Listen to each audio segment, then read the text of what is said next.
Welcome to the 26 Keys of Community Care via Self-Care. As some of you may know, I'm a great collector of ideas. I've been doing this for many years. And if you hear some of these ideas today that seem familiar, just use them as reminders for what you are already doing and reinforcing those things you'd like to implement. Know also that these ideas are for you to share with and pass on to the people in your community and in your relationships. I want to begin with a simple practice called square breathing. You might be familiar with it.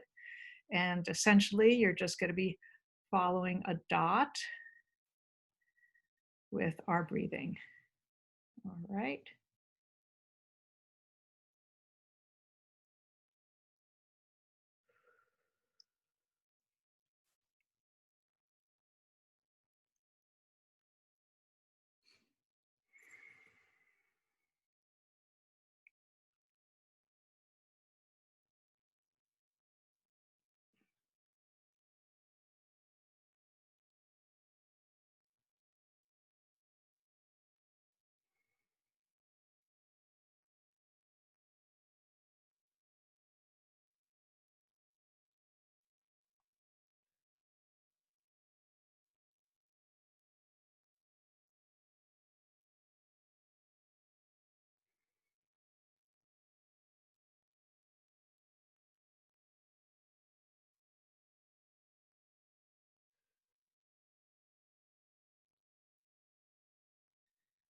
All right. Thank you. Great. More than ever, I'm finding it beneficial to focus on my breathing. It turns out that breathing is one of the 7 strategies to complete a stress cycle, which I'll address later. Breathing activates the parasympathetic system, which controls our rest state. With the global pandemic, we have arrived at a time of new beginnings. Some view this as focusing on what the limitations are, the negative of it.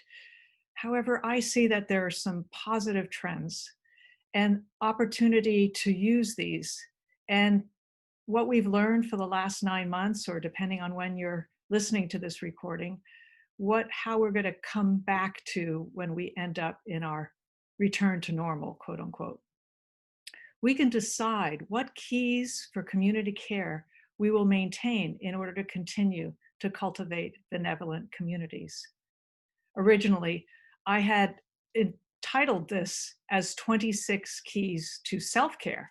However, I realized that in order to make the world a better place, self-care requires that we all care for each other and that we're in it together, as we were hearing as we first started. So before the pandemic, I have to say, especially here in America, I would hear people talk to me about how busy they were. And it seemed like this was an honorable thing. It was acceptable. Yet in the last months, when I hear people say that they're taking some time out for themselves, it's really honored. It's almost as if saying permission granted that we want to support each other for taking care of each other. So let's dive into the 26 keys, which can nurture you and cultivate compassionate relationships. Even when you feel drained and the demands of the day are right there in front of you, I want you to take time for yourself. It'll allow for you to be your best. It'll benefit the communities of which you are a part. When you are calm, caring, and compassionate, you pass this on to others in your life. At the end of the slides, there'll be a photo collage for you to use as a reference. And I want to encourage you to implement just one item at a time. Continue to use this practice until you feel like you have that part of your daily living. Then you can choose another. As Socrates said, better to do little well than a great deal badly. By the way, the photo collage at the end is as a document for you, and it's going to be available along with the list of resources on the Whova platform. So the 26 keys, as you may have guessed, follow the 26 letters of the alphabet. A is for acceptance. It's important that we distinguish what in our lives we have control of. For those events that are out of our control, acceptance is crucial. It's okay to mourn our losses. As a matter of fact, it's beneficial to do so. Take time to grieve. A valuable exercise, which I've led in groups, including the one on conflict resolution with this conference, is called Shout Out and Cheer. Following it, participants have shared with me the real sense of comfort that they felt. The goal is that of acceptance, which is so critical. It helps us not to hang on to the negative energy. If we become stuck with anger or frustration, then we're likely to have these negative emotions surface. Acceptance is the basis of effective action. Otherwise, we can be a victim of our own minds. Now, don't confuse the calm acceptance with resignation or indifference. That's not what I mean. Acceptance means not expecting a different outcome, setting aside judgments, and avoiding comparisons. Looking to identify what is in our control is a strategy that can help us with boundaries. Now, we see this photo of the roses with the fence. That's a visible boundary. We also have to take care of invisible boundaries. Expressing a boundary such as, I'd rather not discuss politics, or I don't have time for this, or please stop teasing me. These can be challenging. Yet when we clearly state our boundaries, we're actually taking care of ourselves. We want to be safe in expressing our emotions. You can learn a lot more tools about setting boundaries on the kidpower.org website, which I highly recommend. That's also listed on the Whova list of resources. Lately, many of us have been unexpectedly finding ourselves in a need to set boundaries in our homes around time and space because of working out of your home or providing a place for children to do their virtual schooling. So set boundaries as to where and when you work. Perhaps without the natural boundaries of the workplace, you blend in the work and home environment. Maybe that was happening before the pandemic, yet all of this leads to greater stress. So you can avoid this by creating a schedule for your space, your time, for these various responsibilities. Every day we have opportunities to develop connections, maybe with somebody new or a longtime friend. Either way, we can extend our sense of community towards becoming global citizens. We're not alone. Our attentiveness to our connections will strengthen us when we feel discouraged. Relying on others builds trust, affirms our interconnectedness, and lifts our spirits. Make a daily habit of reaching out to someone to share a compliment or help in some way. It's a win-win situation for you and the other. D for decompress. When we feel anxious, we can turn to our personal approach to decompress. As you can see from this photo, there's a cairn here that I built. That's one of the ways I like to decompress. It's easily said and not always done. In the midst of a conflict or feeling frustration, without practice, it takes awareness not to yield to our default and get stuck. Having ways to decompress at our fingertips makes a difference, such that we can find calm and presence of mind, so that we can proceed with our best selves. Some favorites shared in workshops include shouting in the shower, taking a walk, talking to a favorite stuffed animal, that's from a 7-year-old, cooking, listening to music. World thought leaders recommend focusing on our breath, just as we did at the beginning.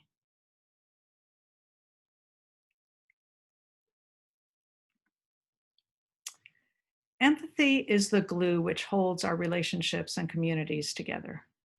Showing empathy builds rapport.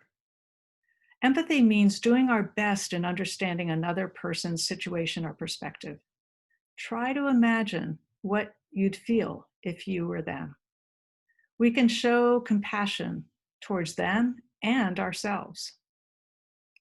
We may be tempted to share our story, which relates. However, in this moment, this can take away from truly being empathetic. I'll address more about this when I speak about listening. Andrew Winder, in 5 Benefits of Empathy, writes, research has shown that by empathizing with others, the close bonds we form with others helps us develop healthy coping mechanisms towards stress. Another benefit of empathy is improving our communication skills. I address this in my conflict resolution workshop, so I hope if you weren't able to attend, you'll check out the recording. F for forgiveness. Now you'll see from time to time, there'll be a blog post reference, this one, an authentic apology. So on my website, I have all sorts of articles, and again, these are available on the list. Forgiveness is known to reshape our neural circuitry and alter how we interrelate with others for the positive.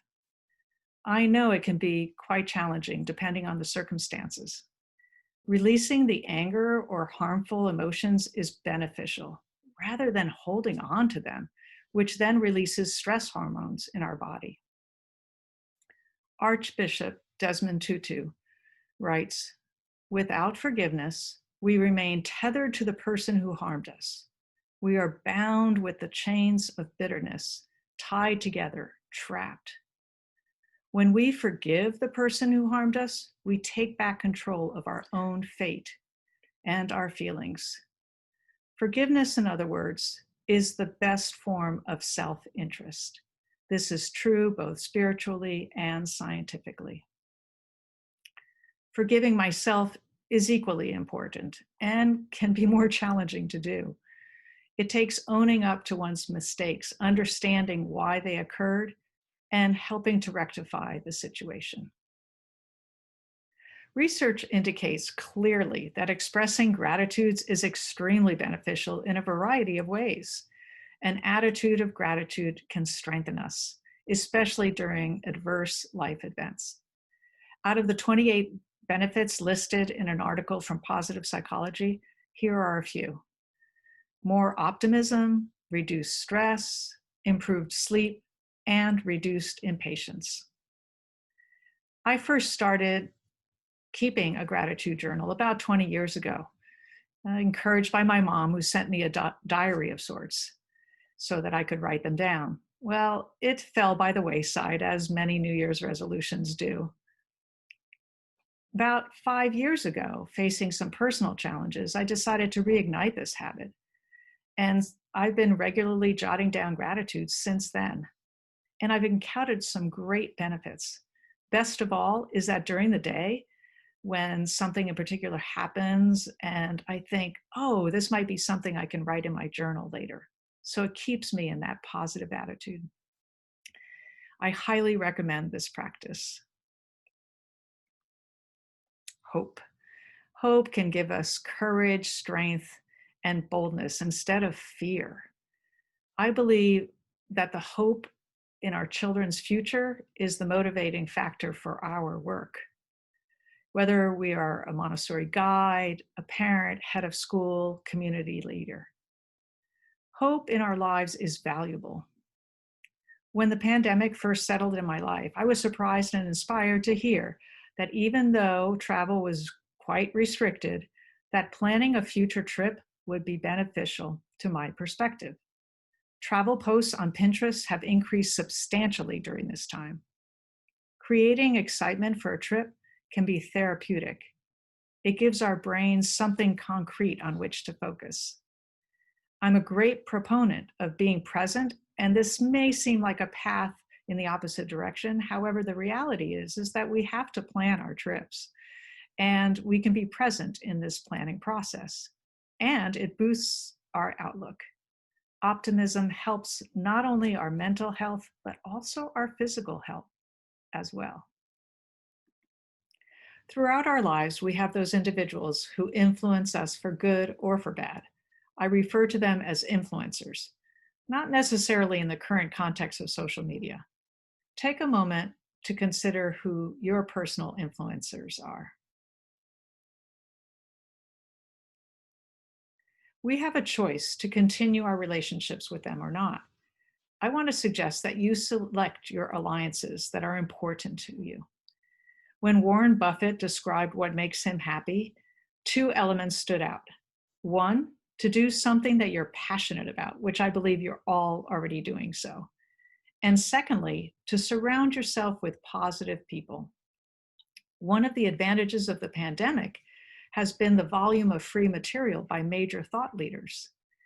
I have taken advantage of several of these, such as Deepak Chopra, Eckhart Tolle, Brene Brown, Thich Nhat Hanh. And as a side note, this whole idea of the ABCs comes from Elise Honecker Stone, another one of my influencers.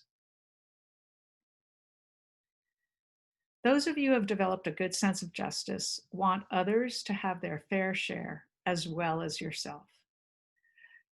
They look for balance in their lives, which can lead to equanimity and evenness of temper. Finding balance in our lives is important. This can be in terms of how we make decisions, how we use our time, and how we take care of ourselves and the communities of which we're a part. Let's be sure that we're balancing out our playtime and our work time. K for kindness. Now, I believe that all of us practice kindness in our lives, especially when with children, our families, and I don't think I need to elaborate on this. However, I want to encourage you to be kind to yourself. Take time each day to do something that brings you joy. It may be listening to a song, spending some quiet time observing nature, calling a friend, admiring artwork, or journal writing. It need not take long. As you take this time, be mindful of what is bringing you joy. Listening. The rewards of listening and being listened to can be felt immediately. Truly listening, though, is quite challenging. Think about what the other is saying and how they may feel, instead of planning your response. Avoid thinking of your own related story. You can reflect on any biases you hold that may interfere with your ability to follow the conversation. Feel free to ask questions, yet make sure it's for the sake of clarification and greater understanding. Avoid interruptions to make suggestions or give solutions. Well done, active listening is a gift to the other. And as a result, your modeling skillful listening will encourage this, and you too will be the beneficiary.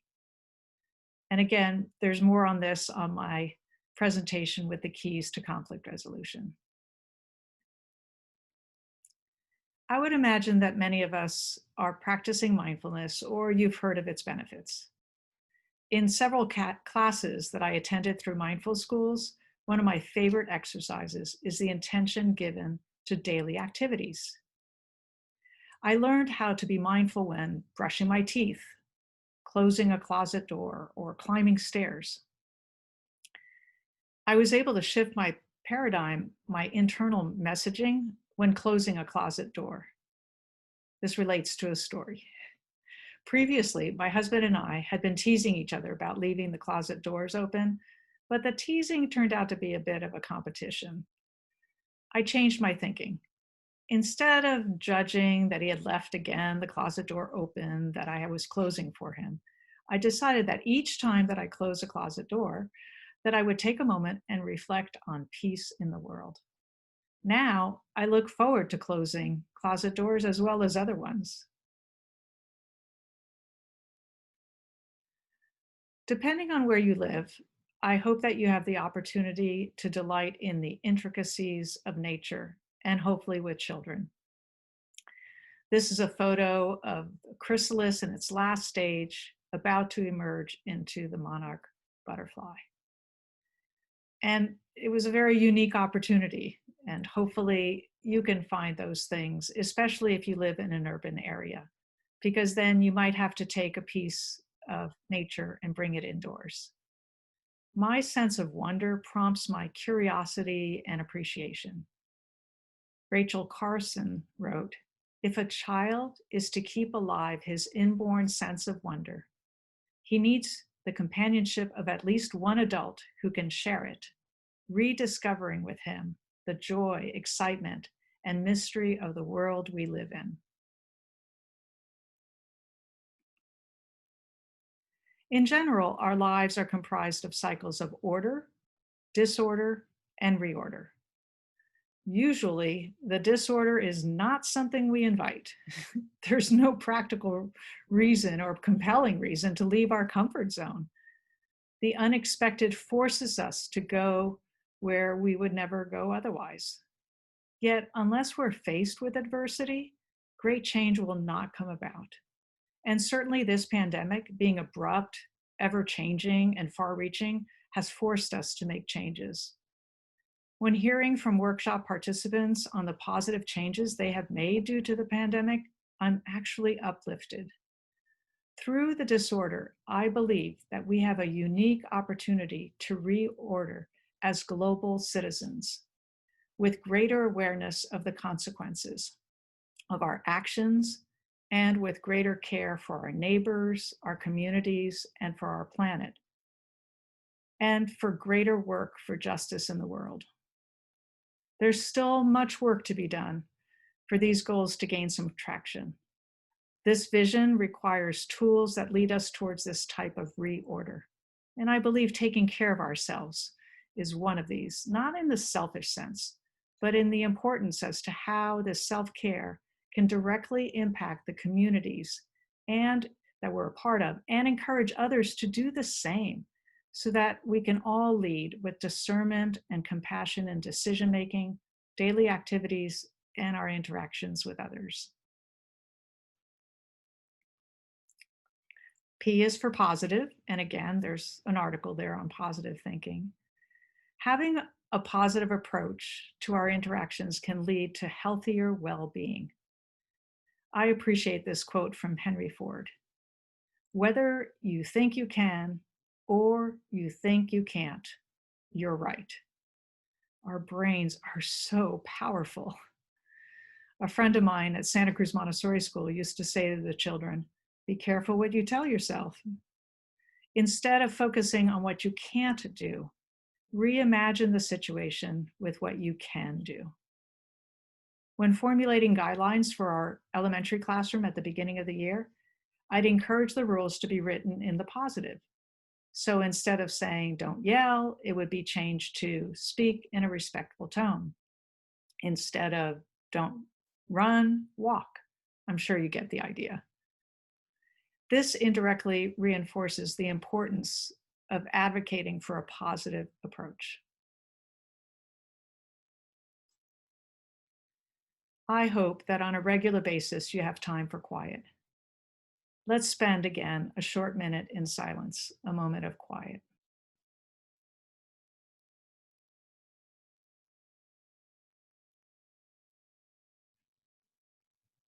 In growing up, my dad used the expression, "where the king or the queen goes alone," referring to the bathroom. Sometimes it's our only place of refuge. During these quiet times is when we can be creative. We can recenter and recharge. It definitely will reduce stress. In this quiet time, you can reinforce your place in the world. It's equally important that we incorporate quiet time for the children who are in our lives. Reflection. Reflection gives the brain an opportunity to pause amidst any confusion and untangle it. We can sort through our experiences and consider multiple possible interpretations or solutions. Reflection helps us to create meaning in our life.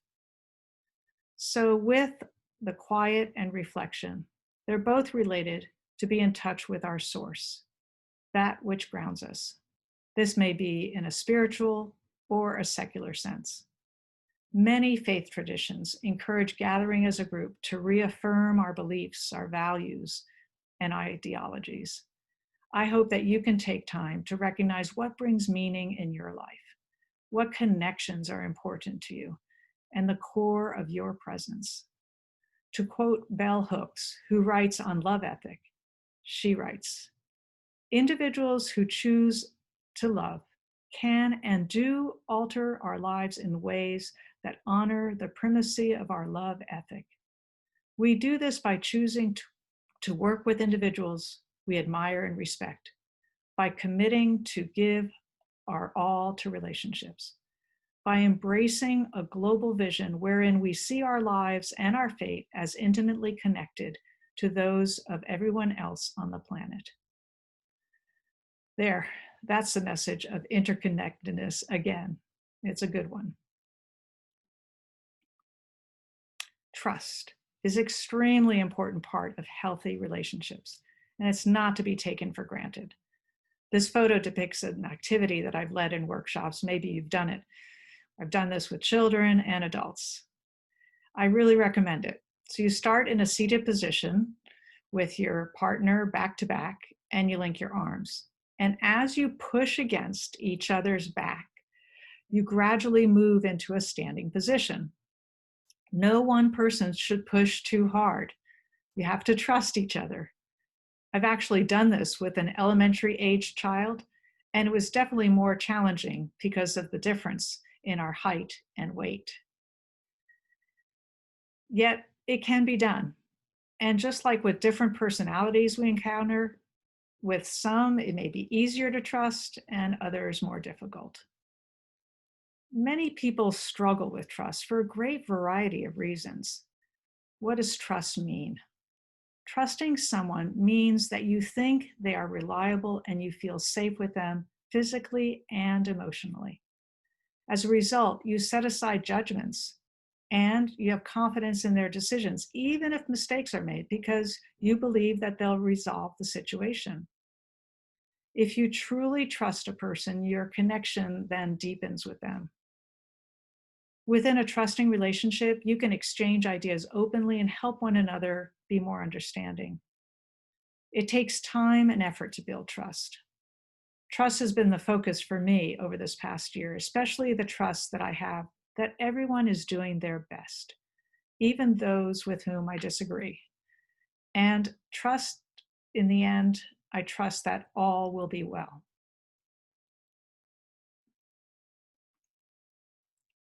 When we view ourselves as one of many, all part of global citizenship, we value unity that binds us. This is one of my favorite quotes from Dr. Montessori. We shall walk together on the path of life, for all things are part of the universe and are connected to each other, to form, one whole unity. It's a good one. She knew that this would not take place in her lifetime. However, her vision is shared by many global thought leaders and many, including us, who are working towards this hope. From time to time, I take stock in my value, that I matter. I grew up in a loving family, yet as a young child, I was not recognized for my ideas or my viewpoints. I look back at this as being generational. As an adult, I've had to remind myself of my self-worth. Doubting myself has been an obstacle for me. Over more recent years, I have practiced self-affirmations. I think about the positive traits that I have, not in a conceited way, no, quite the opposite, in a way to combat the negative messages that can easily creep in. When I feel valued, I'm more likely to feel safe in being vulnerable with others. And this leads to more authentic relationships. Recognizing our own value and the value of others can make a huge difference in self-care and community care.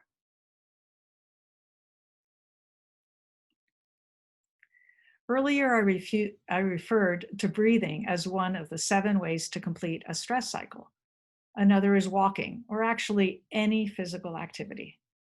The concept of unliking the stress cycle comes from Emily and Amelia Nagoski, They're the authors of the book Burnout. And you can hear more about this through an interview that Brene Brown had with the authors as part of her Unlocking Us podcast series. Some kind of exercise routine is important as a way of releasing stress and staying in shape. Within about a half hour, physical activity releases endorphins and stimulates the release of dopamine and serotonin. These brain chemicals play an important part in regulating our mood. All right, one of my favorites. Favorite part of self-care has been learning about the brain. So for the letter X, I am saying examine the brain. Now, it may be a little bit of a stretch with following the alphabet, but hang in there. You'll see why I had to find a way to incorporate this in this presentation. It's also why I include it in my workshops. This is a simple overview of the most particular important parts of the brain that are active during our interactions with others. Let's begin with the cerebellum. It's located in the brain stem in the back of the head. It's that pink part. And it's sometimes referred to as the reptilian brain. As early hominids, this was the most developed part of the brain. And it was really useful for hunting and gathering. It coordinates our volunteer movements such as balance and the cardiac and respiratory centers. And it's the part of the brain which is activated in cases of emergency, when there's a great deal of energy that's brought to our limbs, our hands, our feet, so that we can run when we're facing danger. And although the cerebellum is a crucial part of the brain, it's not particularly useful when we're dealing with conflicts, because that's when we need to access our thinking brain, the cerebrum, specifically the neocortex, which is in the front. The neocortex is in charge, among other things, of reasoning and conscious thought. This is why we can look back at a situation and wish we had handled it differently, because that's when we're calm and our big brain is working. Let's look at a couple of other parts. You see in the middle there, that little yellow part, it's about the size of an almond. That's the amygdala. It's responsible for our emotions and behavior. And in a charged situation, sometimes we're hijacked by our amygdala. It takes over. Connected to the amygdala is the hippocampus, which has a major role in learning and memory. Emotional memories are magnified in the presence of stress. This is why ACE, adverse childhood events, can be triggered by a smell, a color, a sound, or an image. This may be going on for ourselves or others, leading to irrational reactions. This is why it's beneficial to have access to calming strategies so that we can move our thought process to our neocortex, our thinking brain. And in addition, research indicates that in order to build resilience, we need the support of at least one caring, compassionate, and consistent person. Dr. Chris Willard, a Harvard professor, in a webinar hosted by Mindful Schools, explained that children who grew up to be resilient adults, despite having suffered from more extreme adverse childhood events, were the ones who had at least one caring, compassionate, consistent person in their lives. We really do have the potential for significant impact in each other's lives. Okay, now we're on why. There's another article I wrote there on the power of yet. Did you grow up with Sesame Street? Well, whether you did or not, I highly recommend you find this song, The Power of Yet. It's a real catchy tune.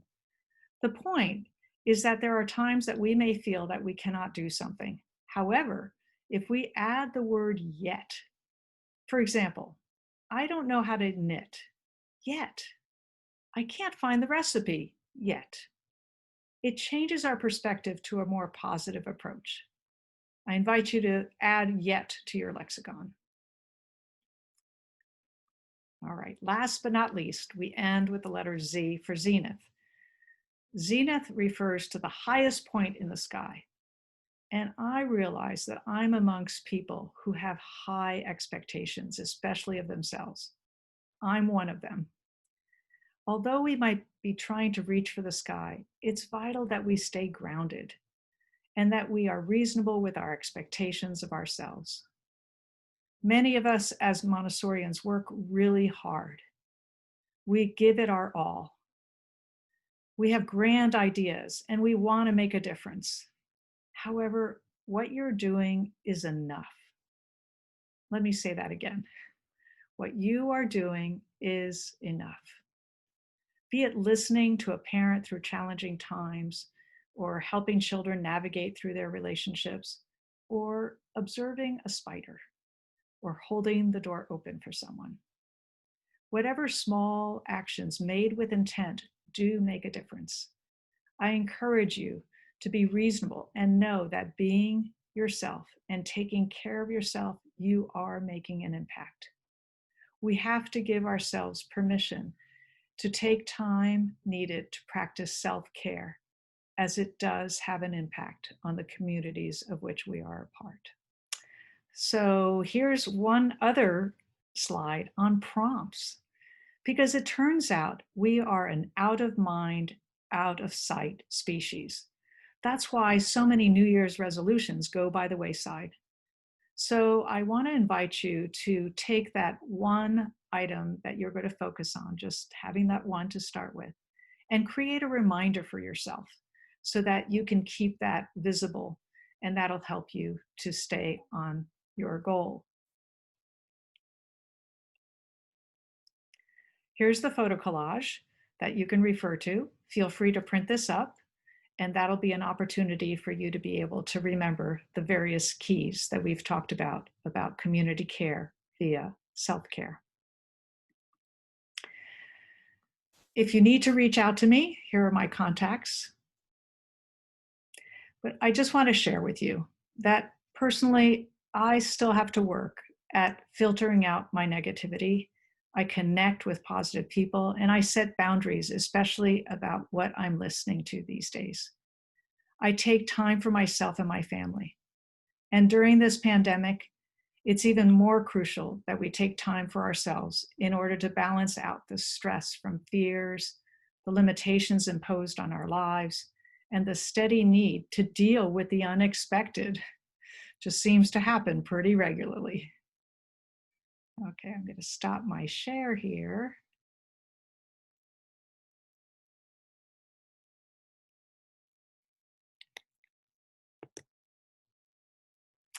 I hope that you found this presentation helpful.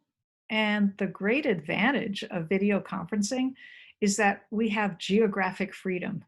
We can take advantage of this. So I want you to know, feel free to share this recording if you feel that it would benefit others in your community. And if you have any specific needs for future presentations or workshops, be it for your community of parents or families, staff, or children, let me know. You can send me an email at that email address, pathways2tlc@gmail.com. Thanks for being with me.